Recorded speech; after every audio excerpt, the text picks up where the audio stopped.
السلام علیکم ورحمۃ اللہ وبرکاتہ۔ میں ہوں عبدالجبار، آپ دیکھ رہے ہیں میرا یوٹیوب چینل اسلامک ٹپس۔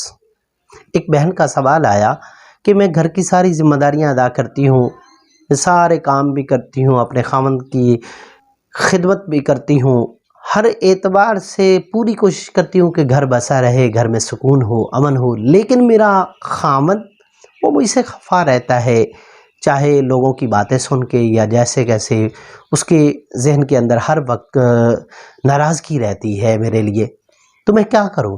بقیہ ویڈیو دیکھنے سے پہلے ویڈیو کو لائک کریں، اسلامک ٹپس چینل کو سبسکرائب کریں اور بیل آئیکن کو پریس کریں۔ یہ ہر دوسری بہن کا مسئلہ ہے، بہت سنجیدہ مسئلہ ہے۔ بعض بھائیوں کا مسئلہ بھی یہی ہے کہ ان کی بیویاں ان کے ساتھ جو ہے نا وہ کوآپریٹ نہیں کرتی، گھر کا سکون نہیں رہتا، کچھ نہ کچھ انبن رہتی ہے۔ تو کیا کیا جائے؟ پہلے تو ہمیں ان عظیم ہستیوں کی طرف دیکھنا ہوگا کہ ان کی زندگیاں گھر کی کیسی تھی۔ سیدنا عبداللہ بن مسعود رضی اللہ تعالیٰ عنہ کے بارے میں آتا ہے کہ سیدنا عمر فاروق رضی اللہ تعالیٰ عنہ کا دور خلافت تھا۔ حضرت عبداللہ بن مسعود کی اپنی بیوی کے ساتھ کچھ انبن ہو جاتی ہے، آپس میں ہر وقت لڑائی جھگڑا ہو جاتا تھا، تو بڑے پریشان تھے۔ آخر اب بیوی کو کہا کہ آپ چلی جاؤ حضرت عمر فاروق کے پاس، میری جا کے شکایت کرو، وہیں بات ہو۔ وہ تو نہیں جاتی، گھر میں ہی رہتی۔ حضرت عبداللہ بن مسعود رضی اللہ تعالیٰ عنہ حضرت عمر فاروق رضی اللہ تعالیٰ عنہ کی خدمت میں حاضر ہوتے ہیں، دروازے پہ پہنچتے ہیں، دروازے پہ دستک دے کے کھڑے ہوتے ہیں، کچھ وقفہ ہوتا ہے تو اندر سے میاں بیوی کے لڑنے کی آوازیں آتی ہیں۔ حضرت عبداللہ بن مسعود رضی اللہ تعالیٰ عنہ واپس انہی قدموں پہ واپس کوئی بات نہیں کرتے، واپس آ جاتے۔ بعد میں حضرت عمر فاروق رضی اللہ تعالیٰ عنہ ملتے ہیں اور شکوہ کرتے ہیں کہ آپ میرے گھر آئے اور کوئی بات نہ کی اور واپس آ گئے، کیا ہوا؟ تو حضرت عبداللہ بن مسعود رضی اللہ تعالیٰ عنہ انہوں نے عرض کیا کہ حضرت جو مسئلہ مجھے درپیش تھا وہی مسئلہ آپ کو درپیش تھا، تو پھر جب آپ بھی اسی مشکل کا شکار ہیں تو میں نے مناسب نہیں سمجھا کہ آپ سے کوئی بات کرو۔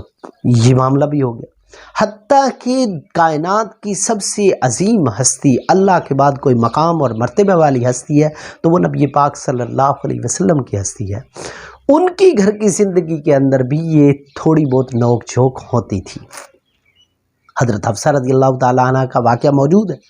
تو یہ سارے واقعات کیا بتا رہے ہیں کہ میاں بیوی چاہے جتنے اچھے سے اچھے ہو جائیں، جتنا مرضی وہ اخلاق کا مظاہرہ کر رہے ہیں، پھر بھی کہیں نہ کہیں کمی بیشی ہو جاتی ہے۔ ان لڑائیوں کے بتانے کا مقصد یہ نہیں ہے کہ اب میری بہنیں یہ کہیں کہ ہاں جی وہ حضرت حفصہ بھی لڑتی تھیں اور حضرت عمر فاروق کی بیوی بھی لڑتی تھیں، حضرت عبداللہ بن مسعود رضی اللہ تعالیٰ عنہ ان کی بیوی بھی ان سے لڑتی تھی، تو پھر تو لڑائی کرنی چاہیے۔ نہیں، اس کا مطلب یہ نہیں ہے۔ یہ بتانے کا مقصد یہ ہے کہ یہ part of life, part of nature ہے، یہ زندگی کا حصہ ہے، ہونا ہے، لیکن اس کو کنٹرول کیسے کرنا ہے؟ کنٹرول اس کا یہ ہے، یہ نہیں بعض لوگ خاوند کیا کہہ رہا ہے، میں اپنی بیوی کو برداشت ہی نہیں کروں گا، میں اس کو کبھی معاف ہی نہیں کروں گا۔ او بھائی، کیا تم نہیں چاہتے کہ اللہ تمہیں معاف کرے؟ کیا تم سے غلطیاں نہیں ہوتی؟ تو اللہ نے حساب تو لینا ہے۔ تو اگر تم چاہتے ہو کہ اللہ تمہیں معاف کرے تو پھر بیوی کوئی چھوٹی موٹی غلطیوں کو معاف کرنا پڑے گا۔ بالکل اسی طرح بیوی کہتی ہے میں اپنے خاوند کے ساتھ نہیں رہ سکتی، میں اسے کبھی معاف نہیں کروں گی، میرا اس نے یہ حق مارا، یہ حق مارا۔ اگر یہ ہوگا بالکل سیم وہی چیز کہ کیا یہ نہیں چاہتی کہ اللہ اسے معاف کرے؟ تو اپنی معافی کرانے کے لیے یہ برداشت کرنا پڑے گا، ایک دوسرے کی کمی کوتاہی کو برداشت کرنا پڑے گا، اس پہ صبر کرنا پڑے گا، آپس میں کوآپریٹ کرنا پڑے گا، تبھی ممکن ہے کہ گھر بس جائے، گھر کا سکون، امن قائم رہ سکتا ہے اگر ایک دوسرے کو برداشت کیا جائے گا، اعتدال کے راستے پہ چلتے ہوئے۔ کمی کوتاہی تو ہر انسان کے اندر ہے، ہر انسان کہیں نہ کہیں کچھ نہ کچھ اسے ہو جاتا ہے،